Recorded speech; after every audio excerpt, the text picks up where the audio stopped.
Newton ने जेको पहिरियों ला आहे उनखे डिटेल में डिस्कस था कयूं छो त न्यूटन जी जेके पहिरें क़ाइदा आहिनि उनजे अंदर सामान जे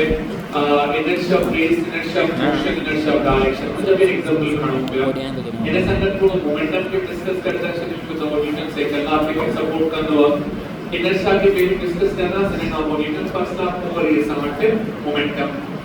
इन टॉपिक अवर टेस्ट या वो रेस्तानी जो लीनियर मोमेंटम का है जो मोमेंटम जो इस्तेमाल की न्यूटन सेकंड लॉ में सो दे करे टॉपिक पता न दे सी माने law of conservation for topic elastic polar और topic for time of mass पूरे नेक्स्ट जेको सा जो चैप्टर जी टेस्ट होगी उन में सां गॾु ईंदासीं प्रोजेक्ट एंड मोशन सां अच्छा जेको पहिरियों टॉपिक है असां वटि जो वो असां वटि है इनर्शिया Inertia simple charge पंचम it is a property of a body by which it opposes the change in its state of rest of motion or even direction. Now direction change करे सकती body पंजे लेके मैं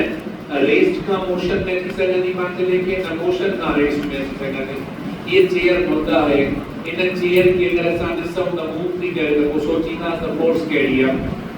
अगर ये move करने का बेची मैंने तरह में सोची नास्ता इन्हें का फोर्स पूरी को कह ये आसमान के दिशा नजर आयो तो अचानक आसमान में कुछ शे घूम पई थी माने के पर्टिकुलर पॉइंट पे अची करे घूम पई थी वो उन जे लाइ चयो त ब्लैक होल आहे ते आसमान में हिकड़ो सुराख आहे जिता हितां वारी शयूं बि दुनिया में थी वञनि अॻे तरी करे ख़बर पई कि इहो हिकड़ो स्टार आहे डेड स्टार पॉल स्टार इते जने के ॿिया ऑब्जेक्ट पहुचनि था त उहे असां वटि उन में एब्जॉर्ब थी वञनि उन्हनि जी ग्रेविटी जे करे इन मक़सद आहे त असांखे इन मदद कई त पार्टिकल ईअं हलंदे हलंदे अचानक थोरो डायरेक्शन मटाए घुम थी वियो डायरेक्शन जो मटाइण माना का फोर्स हूंदी न पंहिंजे लेखे न थियो हूंदो सो इनर्शिया असांखे न्यूटन फर्स्ट लॉ खे डिफाइन करण में सपोर्ट कंदी आहे ऐं पाण कुझु हिन तरीक़े सां वरी डिफाइन कयो इनहेरेंट प्रॉपर्टी इनहेरेंट चवंदा आहियूं उहा जेका बेसिक बुनियादी फंडामेंटल हुजे कंहिं बि सूरत में तब्दील न करे सघूं property of bodies by virtue of which they cannot change their state of rest or state of uniform motion along the line माना न डायरेक्शन मटाए सघूं न स्पीड मटाए सघूं न स्पीड खां रेस्ट में सघूं न रेस्ट खां मोशन में सघूं माना हिन इनर्शिया तव्हांजे स्पॉन्टेनियस वारे लफ़्ज़ खे ख़तम करे छॾियो स्पॉन्टेनियस माना पाण मुरादो पंहिंजे लेखे अगर तहां चओ त पप्पू पंहिंजे लेखे तो हले मुमकिन ई न आहे मां अगर चाह त चेयर पंहिंजे लेखे ठही वई या मूव थी करणु शुरू करे दे दैट इज इम्पॉसिबल माना असां वटि ई ॿुधाए थो त का फोर्स हूंदी आहे जंहिंजे करे रेस्ट वारो पार्टिकल मोशन में ईंदो आहे मोशन वारो रेस्ट में ईंदो आहे इन खां पोइ second Inertia is not a physical quantity. It is only a property of the body which depends on mass of the body. इनके असां डिफाइनिंग प्रॉपर्टी की सूरत में कयो फिजिकल क्वांटिटी सूरत में न कयो अगर फिजिकल क्वांटिटी कोने त कोने जो यूनिट में नथो न डायमेंशन अगर ज़रूरी ॾेढो कयो इनके त पोइ मास चवंदो मास छो त इट डिपेंड्स ऑन मास इन जो यूनिट छा खणंदासीं kilogram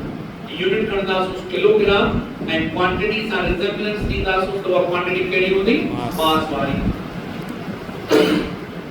two bodies of equal mass but bodies and but गाड़ी का खड़ो हिकड़ी रेस्ट में आ ऐं मोशन में आ ठीक है possess same inertia because it is a vector of mass inertia mass dependent था जैसे mass ज्यादा उनमें inertia ज्यादा जैसे mass घट inertia घट it doesn't depend upon the velocity ये कोई velocity पे डिपेंड न तो करे सिर्फ एंड सिर्फ चार्ज डिपेंड तो करे मास पे डिपेंड तो करे सो जेको मास वारो कॉन्सेप्ट आहे इहो बि थोरो समझी छॾियो आइज़ैक न्यूटन जो ख़्याल आहे छाजे करे जो असां आइज़ैक न्यूटन ॿुधायो त जेका बॉडी रेस्ट में आहे या जेका मोशन में आहे उन जी इनर्शिया सिर्फ मास डिपेंड नहीं करे पर अल्बर्ट आइंस्टाइन ने कुछ ॿिए तरीक़े सां लिखियो मिसाल के तौर ते मां हिकिड़ी बुलेट तव्हां ॾे थ्रो कयां तव्हां कैच करे ॾींदमि पर मां वो बुलेट फायर कयां परे वञी वेंदो ईअं छाजे करे माना इनमें काइनेटिक एनर्जी ज्यादा थी वई करे सो समझो त जंहिंमें काइनेटिक एनर्जी ज्यादा इनर्शिया ज्यादा जंहिंमें काइनेटिक एनर्जी घटि हुन में इनर्शिया घटि So inertia also depend upon velocity, but in modern physics, जेको क्लासिकल कॉन्सेप्ट है, क्लासिकल थ्योरीज है, उन मुताबिक ये स्टेटमेंट सही था या गलत है। पर जॾहिं खां पढ़ंदा हूं कि मॉडर्न फिजिक्स वारी टेक्स्ट त अल्बर्ट आइंस्टाइन वारो कॉन्सेप्ट ज़हन रखणो पवंदो। ठीक है, हाणे नेक्स्ट टर्म आहे मोमेंटम का। मोमेंटम असां डिस्कस कंदा आहियूं हुन में जंहिंमें असां चवंदासीं न्यूटन सेकंड लॉ। ठीक है, इनखे मां हिते टिनि तरीक़नि सां डिफाइन कयो आहे। पहिरीं definition of quantity of motion present in a body. अच्छा, क्वांटिटी ऑफ मोशन केते ज्यादा होंदी है, एक फायर्ड बुलेट में या एक मूविंग ट्रक में? इन्हीं में सेम थी सके फायर्ड बुलेट में पक्का सा। अच्छा, माना ना ट्रक बिहार भी तो सेम थी सके थी सर, इन्हीं में किलोमीटर ज्यादा नहीं ठीक के तो इन्हीं में माना ता कंफ्यूज आयो। अब हिकड़ो जवाब ता दियो, दूसरो जवाब ता दियो। छो जो the momentum depends on two quantities, mass and velocity। Truck में मास ज्यादा है, एनर्जी का मोमेंटम ज्यादा है, एंड बुलेट के लिए जो था वेलोसिटी ज्यादा है, एनर्जी का बचा ना सेकेंड मोमेंटम ज्यादा है। जिन्हें खबर हो तो मास से वेलोसिटी प्रोडक्ट है, जेडी मास से वेलोसिटी प्रोडक्ट ज्यादा उनमें मोमेंटम ज्यादा हो। मान ये जनरेट न तो करे सका ट्रक जो मोमेंटम ज्यादा है या हमारे बुलेट जो मोमेंटम ज्यादा है, ॾिसणो पवंदो त मास ऐं वेलोसिटी प्रोडक्ट केतिरी ज्यादा आहे। ॿियो वरी कहिड़ो तरीक़ो अथसि, it is the measured in terms of the force। तव्हां पढ़ियो आहे law F is equal to delta P upon D। अगर चए थो इन यूनिट टाइम, माना 1 सेकंड लिखा त पोइ फोर्स जे बराबर आहे चेंज इन मोमेंटम। जंहिं बॉडीअ खे बीहाण जे लाइ थोरी फोर्स लॻाईंदव त उन में मोमेंटम घटि आहे, जंहिंखे बीहाण जे लाइ इलाही फोर्स लॻाइणी पवे उन में मोमेंटम ज्यादा है। त मोमेंटम के पे डिपेंड तो करे फोर्स से। माना force required to stop a body अगर ज्यादा है तो मोमेंटम ज्यादा है, अगर फोर्स घटा तो वो मोमेंटम घटा। तो माना फोर्स इंटरनलाजी में भी मोमेंटम पढ़ी सको था। ॿियो तरीक़ो वरी हे आहे, it is also measured in the product of mass of the body and its velocity. For example, momentum is equal to mass into velocity या E is equal to mv। Momentum की ये definition। Okay, तू कुछ है फिर? Momentum सारे product of gross product of dot product of product का ये ना चलो कोई product का। अच्छा, इतने मान सारे तो product ग्रास ना है। So the graphs में dot में वेक्टर मल्टीप्लाई करना, इतने सारे multiplication of vector with the scalar. तो ये ग्राफ्स में dot में नंबर अच्छी सके। अच्छा, मोमेंटम चाहे वेक्टर क्वांटिटी है, यानी डायरेक्शन केड़ी हुई, फोर्स वाली वेलोसिटी वाली वेलोसिटी वाली या मिनी वाली वेलोसिटी वाली। मां ये पेन कहां ने उसना है मोमेंटम कहां ने दसना है कि बीआर है तो फोर्स देख लेगा। हेरे दिनस चेंज इन मोमेंटम कार्य थी तो को तहां ने जे पास ने वेलोसिटी हुई उन पास ने मोमेंटम पैदा थी। तो सुते करे समझना momentum is a vector quantity having the direction of velocity. अच्छा, असा ने का पूरी फार्मूला दा पढ़ो P is equal to mv and mv mass kilogram velocity unit metre per second. So units are kilogram metre per second. चलो, इन kilogram metre per second में असा वटि जेको जो यूनिट तो भी है केस आया सीडीएस कणो ग्राम सेंटीमीटर। अच्छा, इन का पोर ये जो सेकंड मल्टीप्लाई क्यों सेकंड डिवाइड जो कोई फर्क हो कोई भी नहीं। तो हिंदी असन छा लिखो किलोग्राम मीटर सेकंड सा मल्टीप्लाई क्यों सेकंड स्क्वायर आ ही हिकड़ो second kilogram metre per second square Newton के जाहिर जो करे तो जब तक मोमेंटम जो यूनिट चाहे मीटर पर सेकंड तक ये यूनिट की गया। एकड़ो यूनिट असा ही था गणो किलोग्राम मीटर पर सेकंड जो ग्राम सेंटीमीटर पर सेकंड एंड प्रैक्टिकल यूनिट गणो द न्यूटन सेकंड। गणो यूनिट में का लगी हुई इस्तेमाल हुई न्यूटन सेकंड एंड ड्राइव करणो होता है तो ड्राइव ऑटोमेटिकली पहला डायमेंशन केड़ो पहला तो कहां को दिसो ग्रिड कहां के दरमान ये एमएलटी ध्यान दो एंड इन एमएलटी में मान दे दरमान कुछ वैल्यू जो हम 001 चालू डायमेंशन टाइम जो भला हाने चालू डायमेंशन वेलोसिटी। अच्छा, भला हाने चालू मोमेंटम एमएलटी तो साथ ही है ना। actually not the dimension. Dimensions are actually the powers. Powers of base quantities are known as dimension. Then जो dimensions are तो 1 1 minus 1 1 minus 1 ये उनको याद करे सरीका तो एक क्यों पानी दिमाग में एक लोग फिक्स करे चलो तो a अगर में a को t आकर mlt का पावर याद करे चलो ये 1 1 2 minus 2 या 1 1 0 जिसको दाम की वैल्यू है तो ये कि पावर से ये डायमेंशन के ज़ाहिर करना है जो पावर सा तो ये a to 1 l to 1 t to minus 1 the dimension इन तरीके से हानि का जो ट्रिक ग्राफ से तरफ इन ट्रिक ग्राफ के पूर्ण सीवल इथे चेयोगा मोमेंटम कांस्टेंट आहे इथे चेयोगा मास कांस्टेंट आहे इथे चेयोगा वेलोसिटी कांस्टेंट आहे थोडं बदल कर लिखा इथे सांगते मास कांस्टेंट आहे इथे सांगते वेलोसिटी कांस्टेंट એને તમે પિક્ચર્સ મોકલી તો માને કે તમે કેડા है ठीक है અને પેરમ કમા है ઇનમે if two objects of different masses having same momentum the light body possesses greater velocity અને કેદા વઠાઉ ચૌથા द momentum constant है m1 v1 equal to mv એને માં v1 એટલે રખો v2 એને ખણી है તો v1 અપાન v वही m1 वाली हेले नहीं तो m1 m2 पाने हैं माना जवाब चाह तो मैंने v1 is equal to m2 upon m1 माना v1 is inversely proportional to m1 जे में मास ज्यादा होने की वेलोसिटी घट जे की मास घट होने की वेलोसिटी ज्यादा सही है लेकिन ट्रक का खड़ा अच्छा ट्रक में ट्रेन का खड़ा पाकिस्तानी माल गाड़ी के चवंदा है यह जेका माल गाड़ी आ उन चाहे गाड़ा ओपन है खुले है ठीक है अभी उनका वो भी लगल दस हाने या खाली ट्रक बने थी ट्रेन बने थी इनकी स्पीड तेज है रास्ते में अचानक बारिश की हले है तेज बारिश की हले जो गाना सब बची का वजन सब समझो इनकी सागी वेलोसिटी पैदा करती है स्लो थी भी मास नदी वेलोसिटी घटी वे मोमेंटम का सेम दस फोर्स तो सागी नहीं लगा the momentum same रखना से the पुनः बॉडी की वेलोसिटी ज्यादा होती है का हल्की है जेका गोरी है जो ट्रक आम तो जो होता है जेका लोडेड ट्रक का सब स्लो वाला नहीं खाली ट्रक लंबाई ना नहीं ये माना जो मास असामन से ज्यादा होनो की वेलोसिटी घटती है ये देखो कितने मास घटता इतने मास के ज्यादा होगी वाली मास घटता तो वेलोसिटी ज्यादा यस पहला मास बढ़ायो और वेलोसिटी घटती है आजा मास बदलाव वेलोसिटी है घटती है सही है यानी जो ग्राफ केड़ो एक स्ट्रेट लाइन या parabola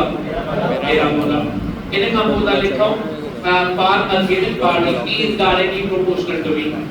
and the given body माना मास कांस्टेंट एक कार 10 मीटर पर सेकंड की घूमते करे 40 metre per second 40 metre per second समास में फर्क हो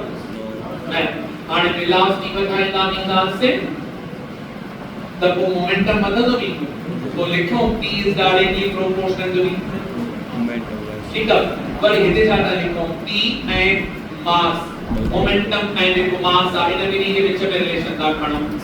जे जो मास ज्यादा उन जो मोमेंटम ज्यादा मिला काफी होता है साइड लाइन अच्छा अणमा के चमत एकड़ी कार और ट्रक का बटन हम फेसबुक पर ले होता है सामने को जहाज और बनी सामने मोटरसाइकिल कार ये डर रुपए का मोटरसाइकिल चलेगा सो सामने देखो ये हम कंडीशन है दैट ट्रक जो कार जो साइकिल जो मोटरसाइकिल जो ये अगर सब सेम वेलोसिटी से हलन का वेलोसिटी कांस्टेंट है आणि मोमेंटम के विचार बाइक में साइकिल में मास जरा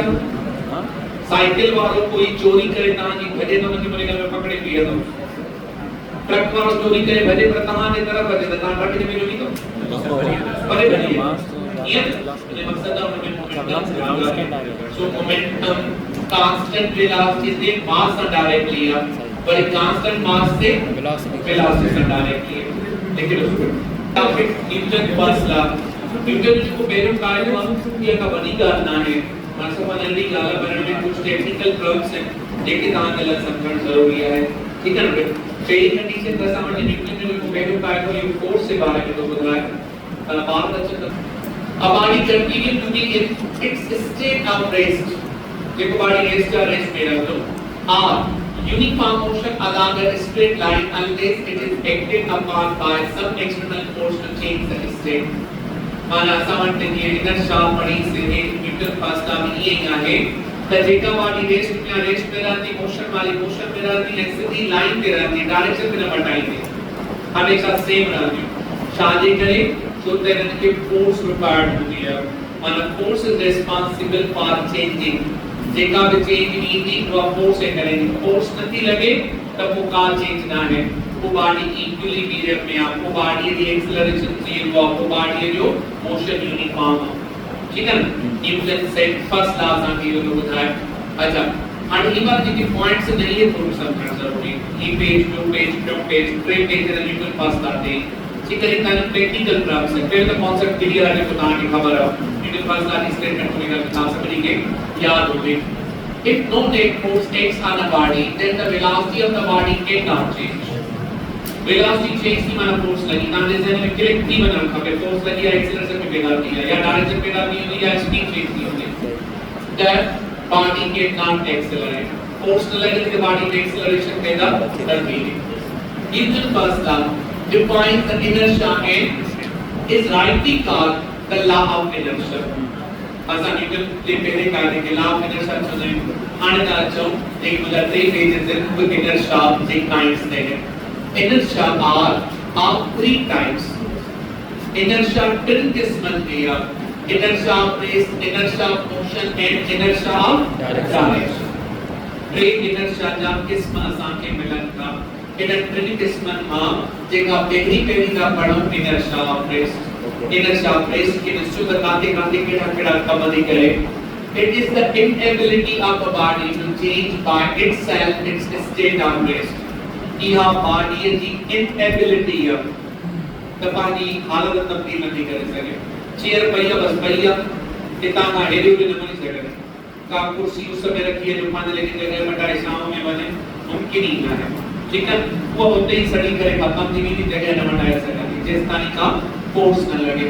this means body at rest remain at rest and cannot start moving on its own अगर मूव क्यों का force लगी है example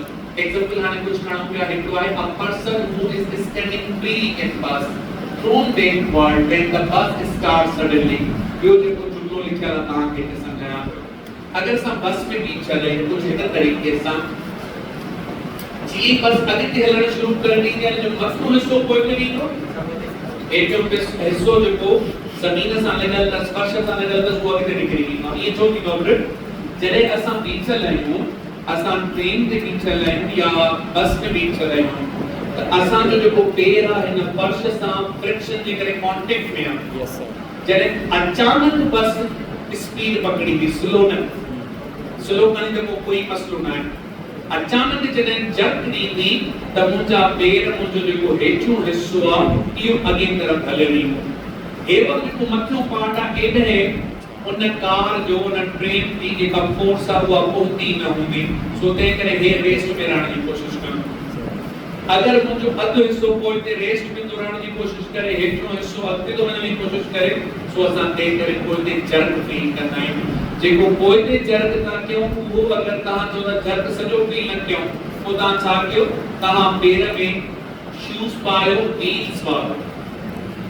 व्हील्स अप्लाई कयो ता जेके स्केटिंग वाला शूज इंसर्ट पायो जीए ही ता जी बस हलण शुरू कर दी ता सजा कोई ते नहीं ता होते भी क्या तो बस अगे निकली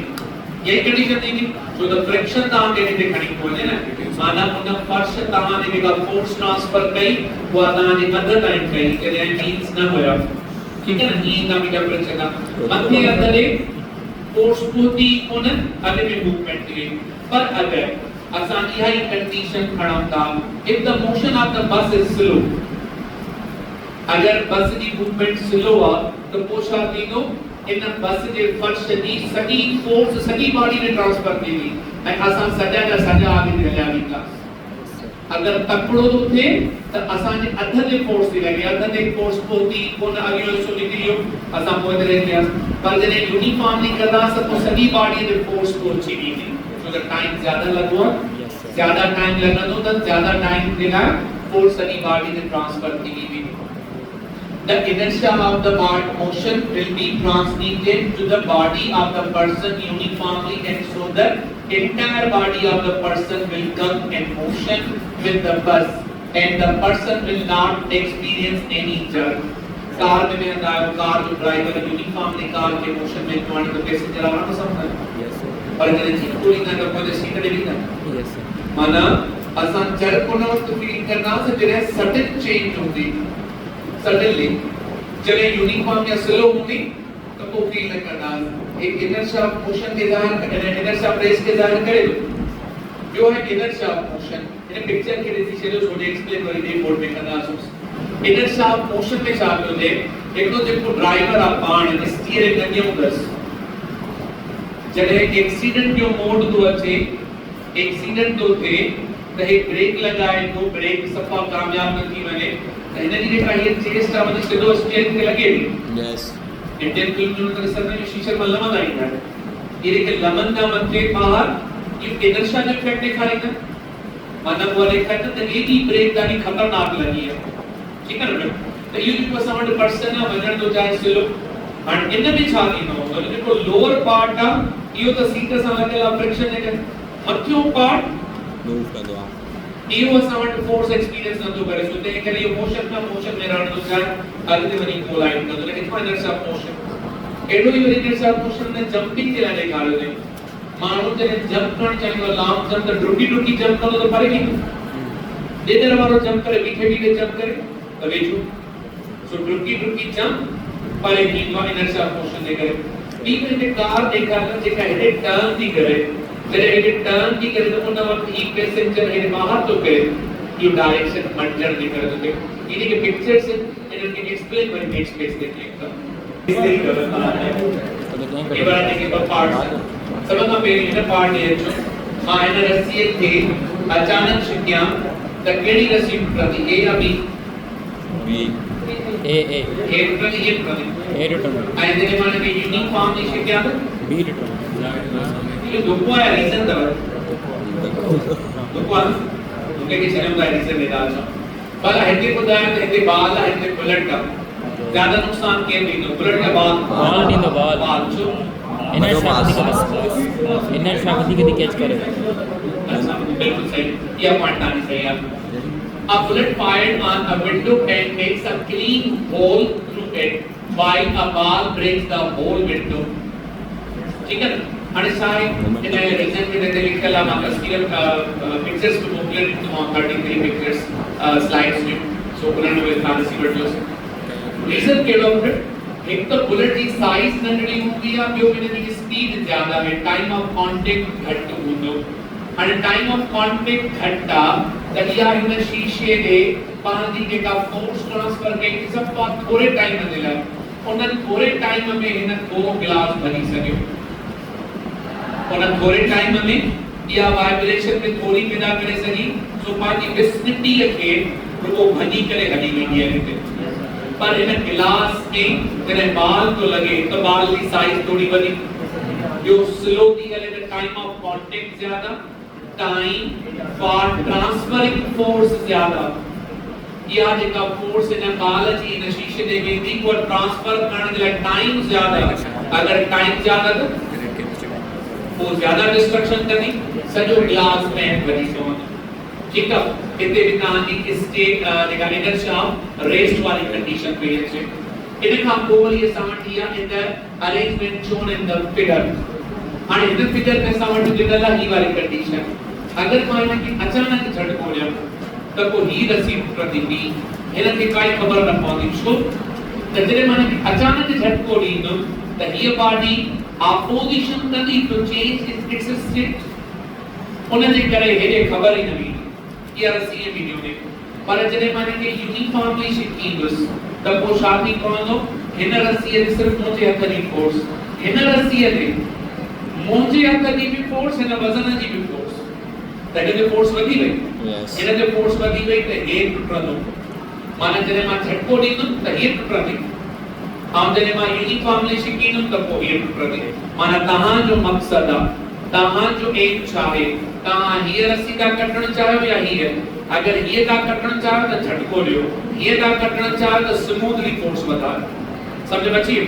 माना जने काने के अचानक झटको दालियो तो ये बॉडी अपोजिशन थी करे तमाने के हेड छिकण दा चाहे ये अपोजिशन में मथे दी मैंने तो वो जर्क खत्म तो दी मैंने ये रस्सी नथी टूटे ये रस्सी नहीं टूटे पर जने यूनिफॉर्म की दा छिकियो तो कोई ये बॉडी हिकड़ी फोर्स से एक्सपीरियंस करे ये बॉडी रस्सी बता अब फोर्सेस की एक्सपीरियंस करे ते करे की हालसी यदि इने का पोसा करण सुदा if we place a coin on a smooth piece of a cardboard तहां कोई ताश जो पत्तो खड़ो उन पत्ते के मथा एक कॉइन रखो इन कॉइन के तमा एक गिलास से मथा रखो हाने जी इन कॉइन के इन कार्डबोर्ड के ता थकण दो कार्डबोर्ड अगते निकली नहीं तो ये कॉइन हेड पे रहती due to inertia of rest सागी नमूने सा the dust particle in a carpet falls off when it is reached with a stick तहां वट अगर कारपेट या फोम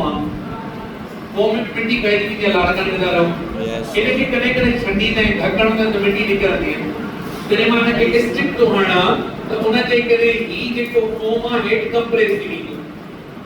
ये स्टिक मां ही न थोड़ा सारा मसला की कर दो तो जानस ने जब धक्का तो हणा तो सडनली थी तो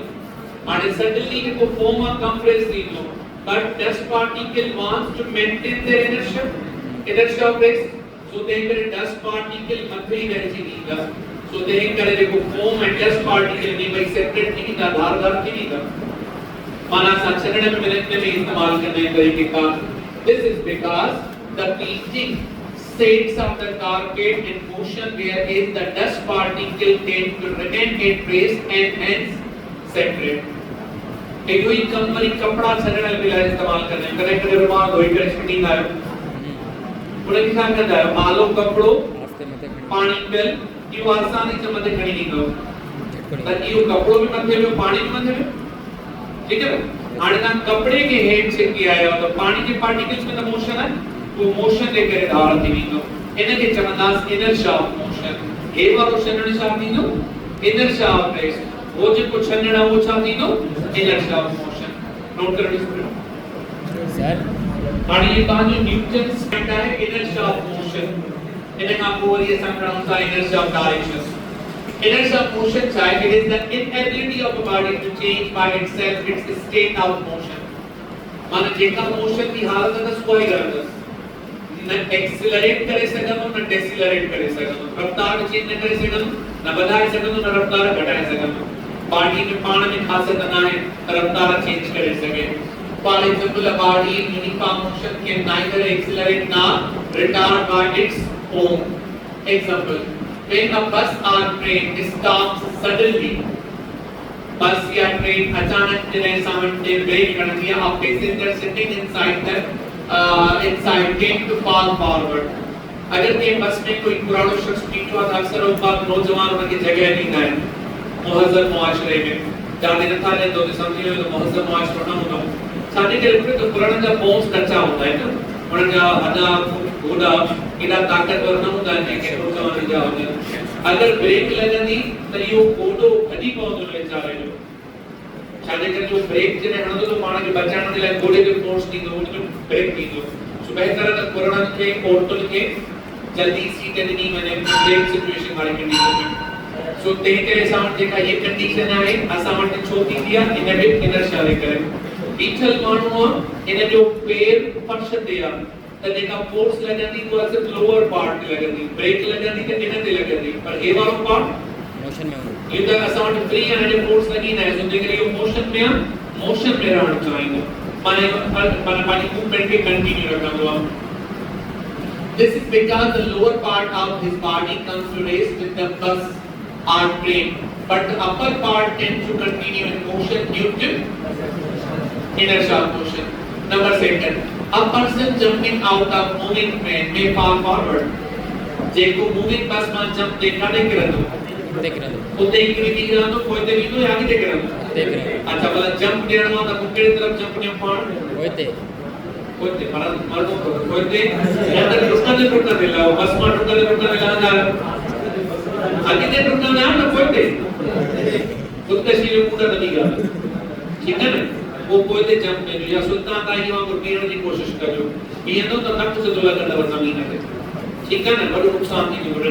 सो बस मान ने लहंदास त रुकन लड़न जी कोशिश करनास पर बस ताने कंट्रोल में ना है एक्सीडेंट जो खतरो है त पुता मांजी गाड़ियन के कोशिश कर तो कलाबाजी वाले मोड में आणे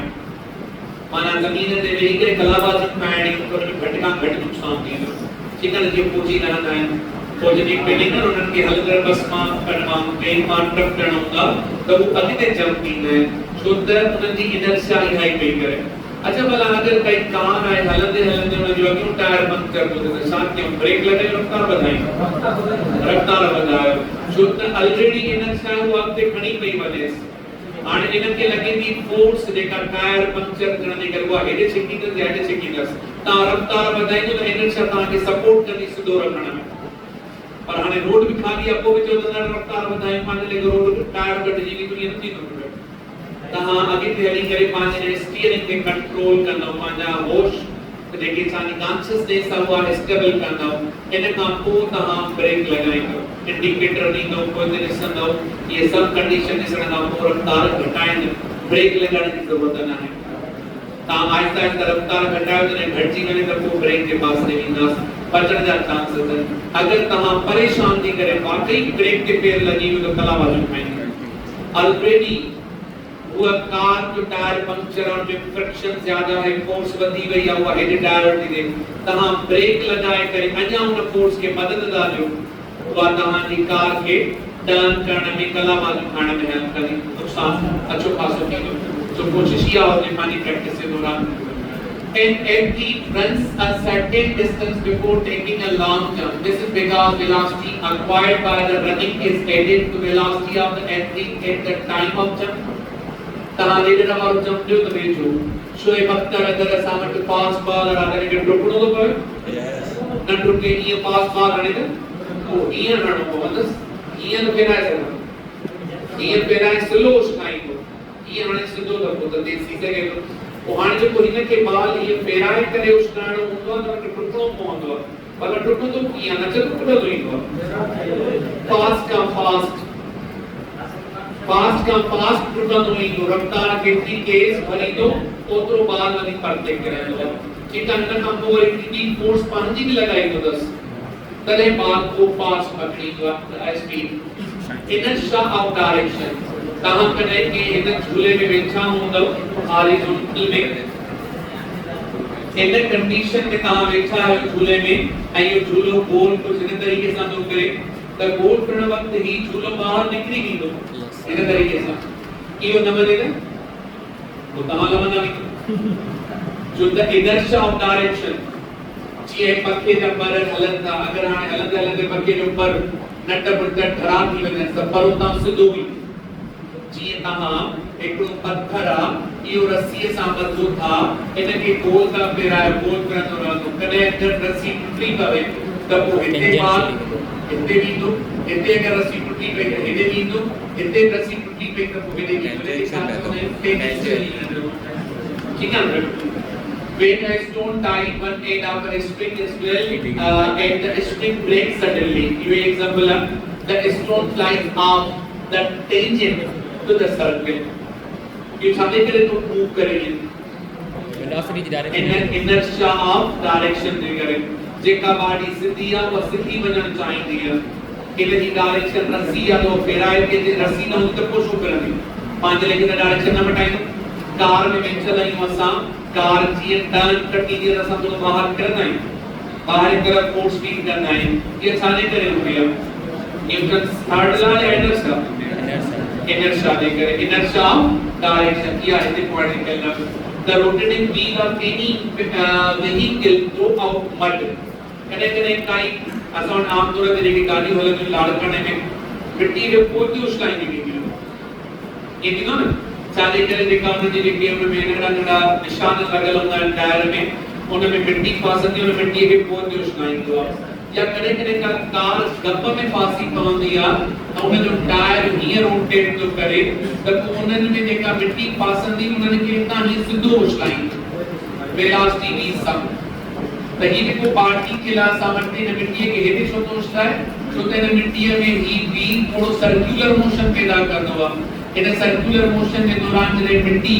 इन टायर खां धार थींदी त उहा हितां हिन तरीक़े सां ईंदी। ईअं थींदो आहे जॾहिं तव्हां कोई कपिड़ो आलो गोल फेरायो त पाणी कहिड़े तरीक़े सां ईंदो, या कॾहिं कोई हो बाल न टेनिस वारो बाल वो के सुठे पानी में भिजाए करे त कि तव्हां ईअं स्पिन कयो पोइ ॾिसो त पाणी कीअं थो वञे, उहो सीन तव्हांखे ॿुधाईंदो इहा इनरशिया डायरेक्शन।